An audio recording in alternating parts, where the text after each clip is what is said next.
What's happening, guys? Welcome back here to another pre-week market analysis. This is Corey Smith speaking with CoreFX, coming to you with T3 Live's YouTube channel. Gonna do a quick little breakdown again today. Release these videos every weekend to get you started and prepared for the Forex trading week ahead. I go over what happened in the prior week, strongest and weakest performing pairs, what's going on fundamentally as well as technically, and then I move forward into the week ahead. Let you guys know what events are worth watching for, what events you could trade around or know to manage your trades around them or exit trades prior to the events. Or also, I show you some technical setups and charts that I'm looking at for the week ahead. So thank you guys for taking the time to watch these, and I'm going to go ahead and jump into it. So starting with last week, we had really an overall risk off moves in the currency markets throughout the week. As we could see, the safe haven currencies of late, especially the yen and the Swiss franc, we know are safe haven currencies. The euro has been of late, and then we've got the New Zealand, Aussie, CAD, the growth currencies, all underperforming. So the risk off theme really showing itself here in the forex markets. We had the yen, euro, and Swiss franc as the strongest performers, like I said, and then the New Zealand dollar, Australian dollar, Canadian dollar were the bottom three performers. As you can see here, as far as percentage basis, how big these moves were. It was a decent week in the FX markets. We got some pretty good moves. But hopping into the index charts here, beginning with the US dollar. We had a strong bearish move lower this week. It did break this black upward trend line, and now it is broken and closed below really this blue neckline here of this inverse head and shoulders pattern we've been watching. So a real change of events this week for the dollar. 50 SMA is acting as support right now, and technically this uptrend is still valid. Moving averages are still pointing upwards, even though the 20 is starting to roll now. 20 is above the 50, and price is still trading above the 50. So we'll have to wait and see. If we get a bounce higher here, we could expect this uptrend reversal to continue. If it rolls over, breaks this 50 and continues lower, I'm going to switch my bias now to a downtrend for the dollar and start looking more on the long side of shorts. All in all, we got to let price tell us what it's doing. Never anchor yourself to any one belief or try to be right with the markets. It's just about making money here. So try to follow where price goes and be on the right side of price action. Taking us over to the euro, basically the exact same story. This head and shoulders reversal broke lower, broke the neckline. We formed this basing pattern here that last week we thought could break to the downside and continue this reversal, but it did the exact opposite. It broke up and out of this low basing pattern here, above this neckline, support turned resistance, and is now trading in a tight range up here around the 50 SMA, back up above this neckline. So again, still not calling off this downtrend that we switched over to here, but if you throw a little trend line in, you can also see that it broke this trend line as well and pushed higher. The 50 SMA is holding ground still, so we'll have to wait and see what it does. But until the dollar or the euro really show us something, still going to remain with a neutral bias for right now, just because really we just need more clarity. If this price comes up this week and breaks this resistance here around 115 level and it moves higher, then we'll be above the moving averages. The 20 will be curling back up to the 50, and we'll be back in this uptrend. This will just be a deep pullback within it. But we'll have to wait and see what happens there. Japanese yen, again, we were down here in this low basing pattern. After these strong moves lower, we were expecting a potential break to the downside and continuation of this downtrend, but price did the exact opposite.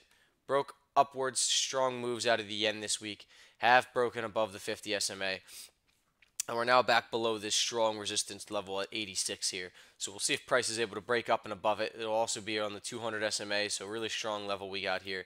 I'll have to wait and see what price does, but another one here where there's the clear trend we were in has now switched up a little bit, so no clear trend and no clear obvious bias to take. So we'll just have to wait and see how the yen reacts this week. Pound, we are still range bound. In this range we've been in for over a month now.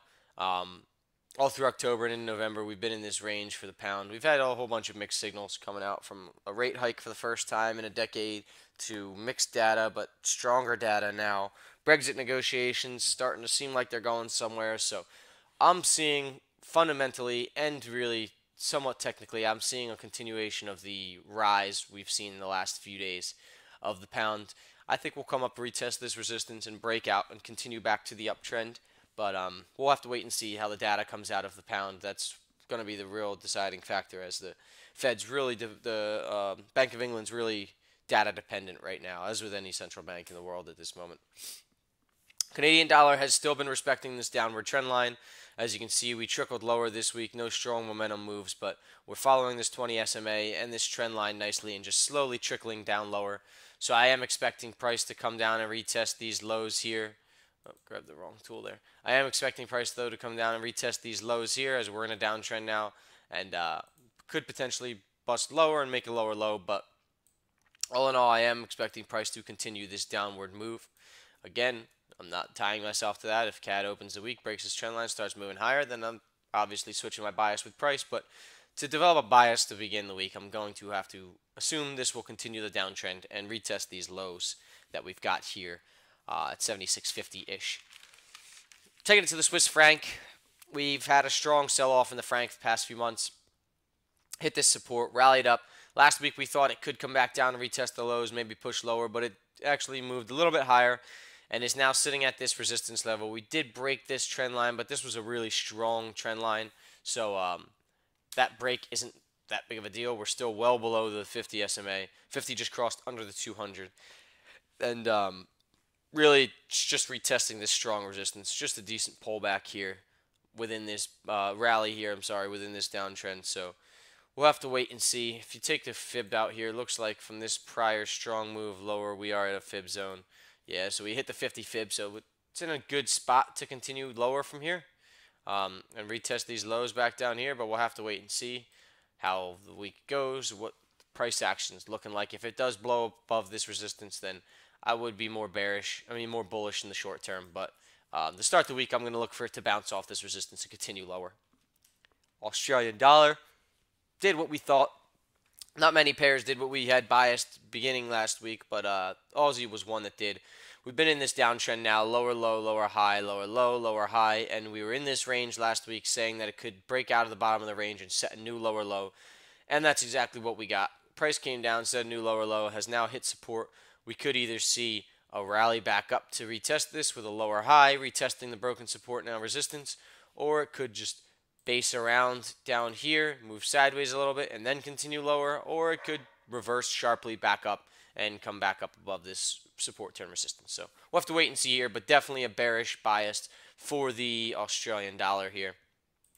New Zealand dollar as well.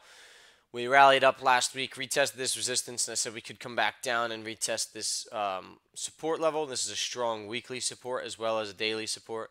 As you can see here on the weekly chart, this is held for a long time. So this is going to be a real strong zone to watch here. But as you can see, we did break and close below it here at the end of the day on Friday. So we did have a break and close below this level. Now it could be a outside reversal. It could just bounce right back up and into this range. Or we could see a follow through to the downside now that this support's been broken.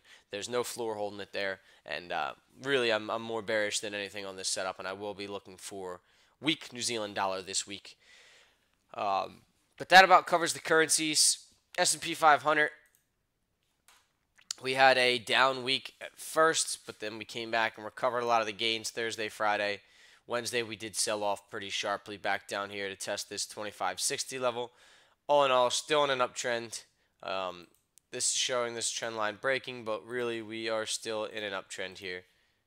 And you can see that price is in a bull pennant, so nothing's really changed with U.S. equities. We're still looking bullish in every way possible, so continue to look for that. This week we had the risk-off theme and a little bit of a sell-off, but I expect some confidence and bullish price action to return next week, so we'll have to go ahead and keep an eye on U.S. equities as they do directly correlate to the Forex markets, but nothing really has changed week to week as far as that goes.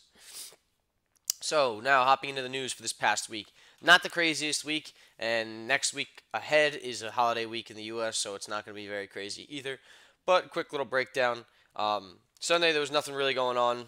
I wasn't trading or even looking at the charts to make any trades. Just checked on them to set up for what I'll be looking at later on in the week. But nothing really happened on Sunday. Monday, we had Grota speak. This was a kind of a not really a planned event, but he spoke at a university in Zurich. Nothing really came out of that. No real strong moves or anything. The NAB Business Confidence Report out of Australia. Again, this was a survey of businesses in Australia to see their confidence level, the business environment, and this report actually blew it out of the water. The report started in 1997. They started doing this report, and this is the highest reading they've ever had of the report. So in 20 years, this is by far, hands down, the most confident businesses have been in Australia. That's including all through the early 2000s and everything, before the financial market bust, everything. This is the best they've seen their business climate in Australia in 20 years. So that is really saying something. Although we've seen a weak Aussie of late, and central banks not in any rush to hike rates because they're waiting for their economy to recover and everything like the rest of the world, this is really saying something. This is really showing us that the businesses and the economy is looking great from the business standpoint. So this is something very good that I'm seeing out of the Aussie here. So something to keep an eye on and watch for as we keep continuing following the data coming out of there. So that took us straight into the Chinese industrial production reading. Again, this affects the Australian and New Zealand economies the most, as they're the most interrelated. But China's one of the biggest economies in the world, so any numbers coming out of there is going to have a direct impact on the overall investor sentiment, which is this risk-on, risk-off theme we talk about. Their industrial production did slightly miss expectations, but is basically right on point. This slight miss could have some kind of a tie into the risk-off theme we saw Tuesday and Wednesday in the equity markets around the world, but not really too much to call home about, as it really was right on par with expectations, just barely missed. But yeah, so that was Chinese industrial production. This took us into German preliminary GDP. This is the first reading of GDP for the quarter, so it is going to be the most volatile, and they actually beat expectations pretty strongly, 0.8% versus the 0.6 expected. So this was a great report out of Germany, one of the strongest countries in the Eurozone. So great news for the Euro. This kind of jump-started the Euro's bullish week that we had here. Taking us over next into Swiss francs PPI. This is their producer price index, inflation number, beat expectations as well. This is good sign for inflation, showing it's starting to pick up in other areas in Europe. Pound CPI, however, was followed, and their CPI and PPI inflation numbers. CPI missed barely, but 3.0% as opposed to 3.1%. And their PPI did beat expectations. So a little bit of a mixed batch here with their inflation numbers.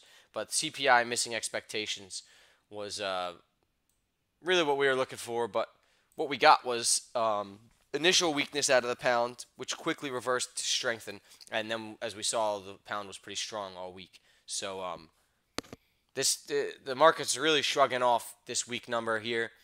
I doubt they're weighing in more the PPI number, as the CPI is more important, but just showing that the economy is still strong in the UK. And when you see a currency shrugging off weak data and continuing to push higher, that is a very bullish sign that if bad numbers can't pull it down, what's going to, and it's going to continue moving higher. It works the same way with the opposite direction. But after that, we went into the central bankers speaking on Tuesday. All four of them spoke. Nothing really too crazy going on with them. They did, all four of them, consistently say that they will remain transparent with investors in regards to future policy decisions. So they're basically just going to be open with their decisions and let the markets know, and aren't going to catch us by surprise with anything as far as they tell us. So really just maintaining the consistent, steady path they're on with the quantitative easing out of Japan, Europe, and the U.S., and just going to continue staying up to date and keeping everybody up to par with their outlook on interest rates and what they're going to be doing with the central banks moving forward. Taking us to the U.S. dollars PPI reading, producer price index, again a big inflation number that we're following very closely right now. Beat expectations pretty big time. Expecting 0.1%, we had a 0.4% growth in producer price index. So this is a strong inflation reading for production in the U.S., and we saw some strength in the U.S. dollar after it, but it didn't hold on to it, and the U.S. sold off pretty hard after.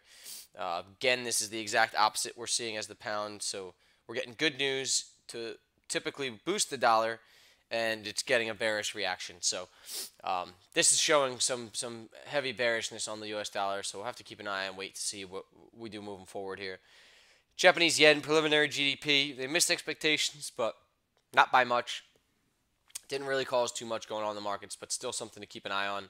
This is the growth of their economy quarterly. This is the first preliminary reading of it. So even though this number could be adjusted upwards, it still shows that GDP is not even coming into their keeping up with their par. So again, stuff that the Japanese bank is going to be keeping an eye on, Bank of Japan, to monitor interest rates, monetary policy decisions. Their stimulus isn't slowing down anytime soon, and they're not changing their interest rates anytime soon either. And numbers like this are going to keep them on that path. So until these numbers start beating and inflation and everything starts picking up, Japan's not going to be really doing much of anything as far as the central bank goes. Australian dollar, their wage index missed expectations. Another thing fueling to a weaker Aussie. They're not getting wage growth that they would like to see. So this missed it pretty badly. But it's a low reading regardless, and they're still not able to meet those expectations. Wednesday, we had out of the pound their jobs reports.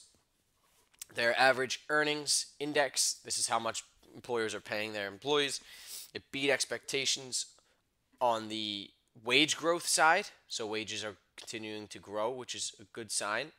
And it beat it on the unemployment side, so only 1.1 thousand claims of unemployment changed as opposed to the expected 2,000. So less unemployed than they were expecting, higher wage growth than they were expecting, and unemployment rate still remains at the really low 4.3%. So great signs out of the pound. Pound was weak initially off of it, but then it did rally and gain strength for the rest of the week moving forward here off of it. Then that took us over to the USD CPI, Consumer Price Index, the more closely watched inflation reading. And as you can see here, it was right on par, except for the core retail sales was slightly lower than expectations. So retail sales, CPI was right on par, and then the core retail sales was just below, and then retail sales beat expectations. So a little bit of a mixed basket there. But the inflation numbers were lower, which isn't really good sign. The not beating these expectations isn't going to make the Fed any more likely to hike rates. The target's not going to be getting hit as soon or fast as they would have hoped or expected to with the aggressive hike cycle they have scheduled for the next year or two. So as long as these lackluster numbers keep coming in with the CPI and PPI, the dollar probably will continue to roll lower. Retail sales, again, they were mixed. Regular retail sales beat it, but when you take it out and just get the core reading, we missed. So a little bit of a mixed basket there, but nothing really strong enough to get the dollar out of the slump it was in this week. So it continued to roll over. That took us into the Australian jobs reports. It was a mixed report. They had much less jobs created in October than they had expected, but the unemployment rate did tick a little lower. So they had real choppy price action after it as investors tried to digest the data.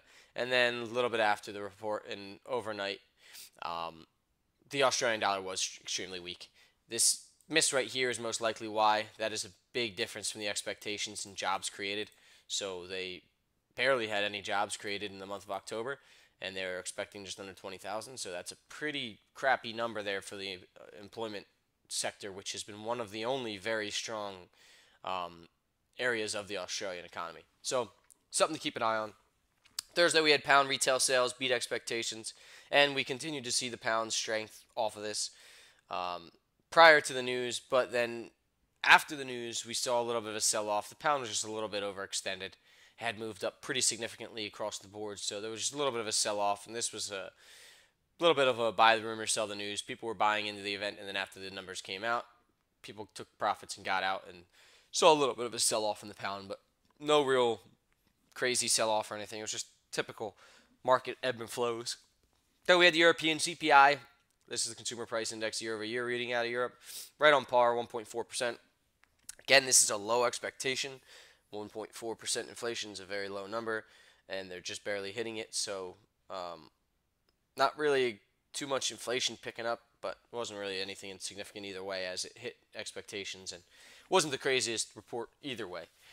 Then we had the U.S. dollars Industrial production, month over month, beat expectations pretty big, almost double what we thought it was going to be. So that's a really good sign for the industrial sector of the U.S.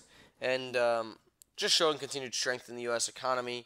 However, the U.S. dollar does remain weak, and these inflation numbers could be what's driving it. But all in all, the U.S. dollar remains weak, but a lot of the data out of the U.S. continues to be strong. Then we had New Zealand's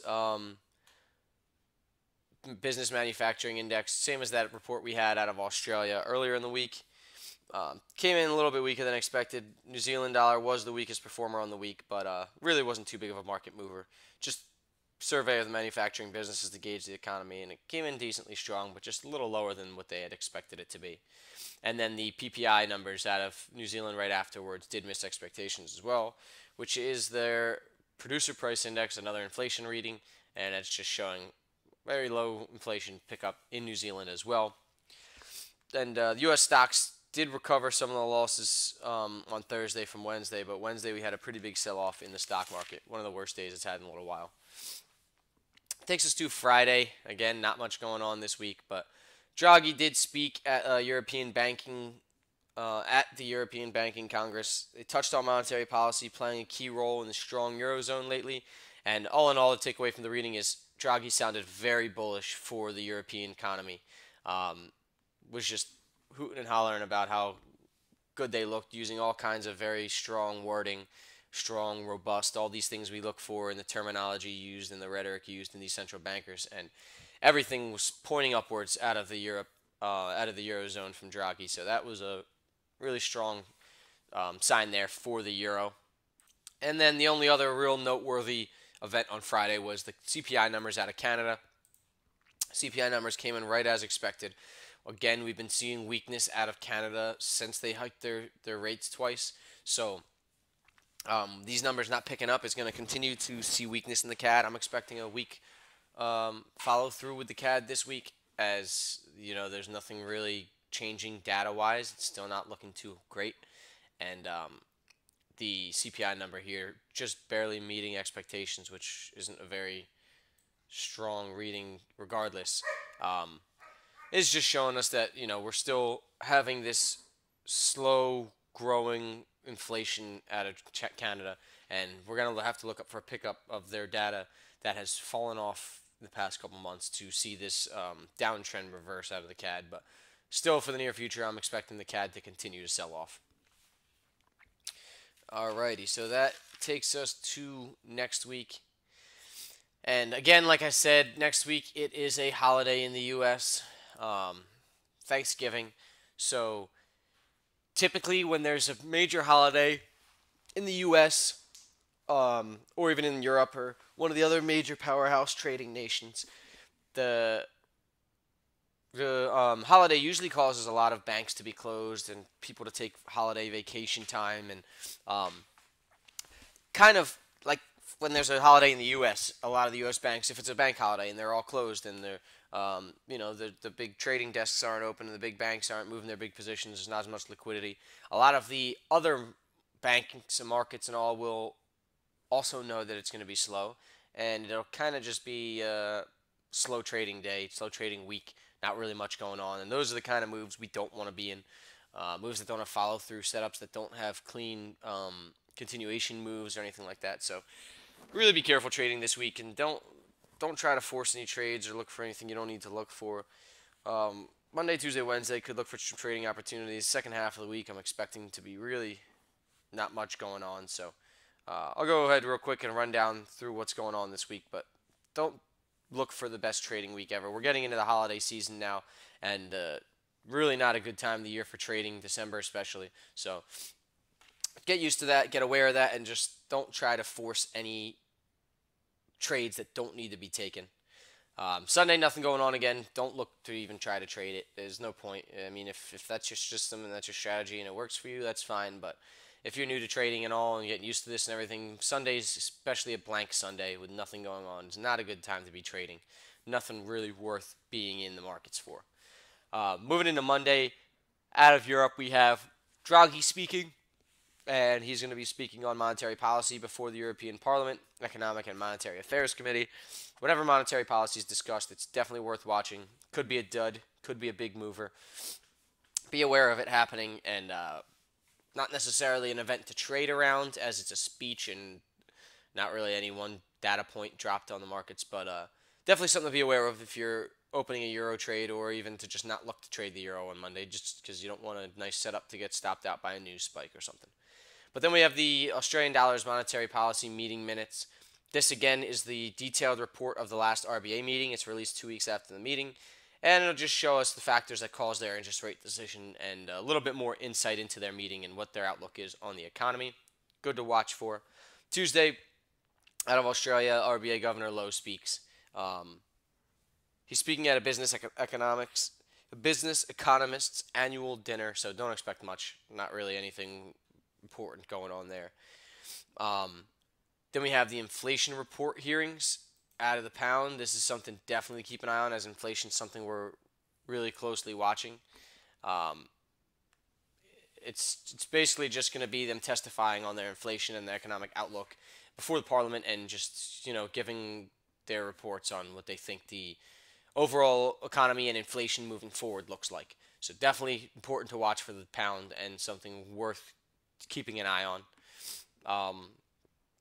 Outside of that, we have out of New Zealand, we have global dairy price index. This isn't really a big deal, and nothing really we've been watching too much lately. It was a big report in the past, but lately hasn't been anything to watch really.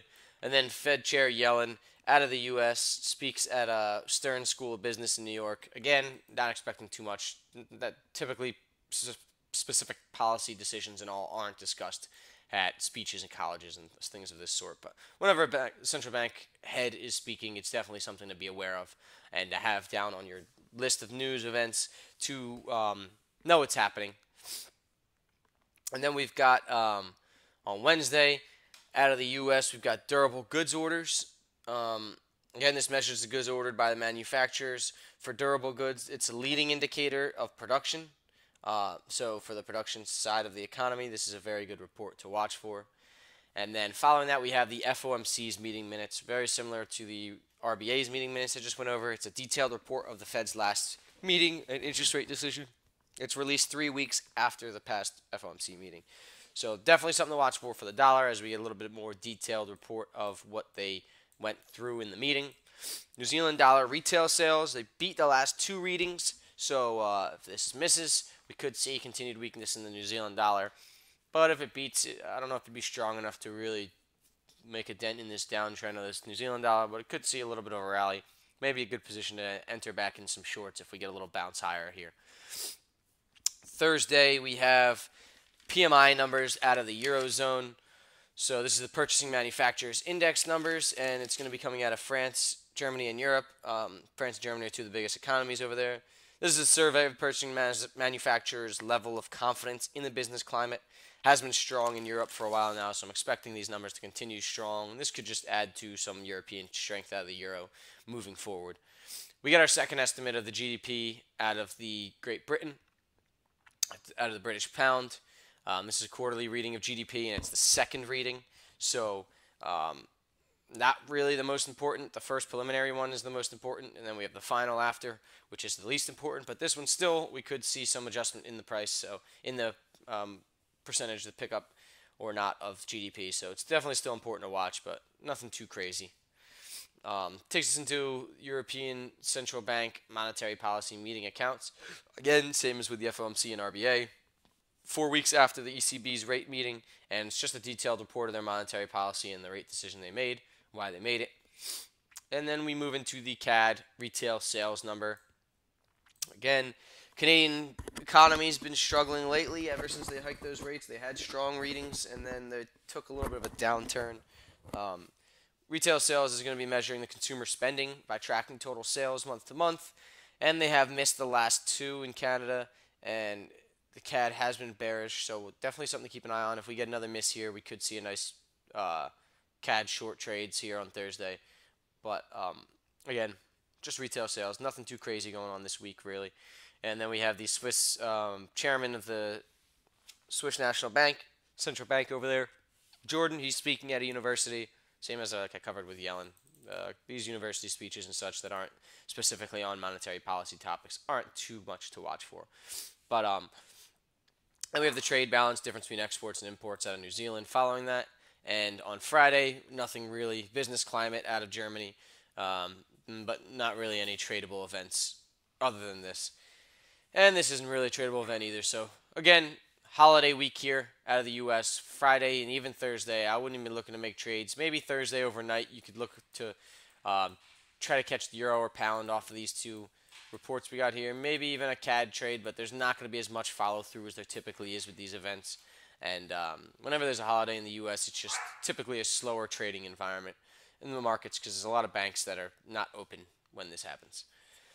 All right, guys, thank you for tuning in. I appreciate it. Make sure you watch the next video coming out here on the technicals. I cover some of the majors and some of the other charts I'm looking at moving forward here to get a little bit of an idea of some setups to look for to begin the week.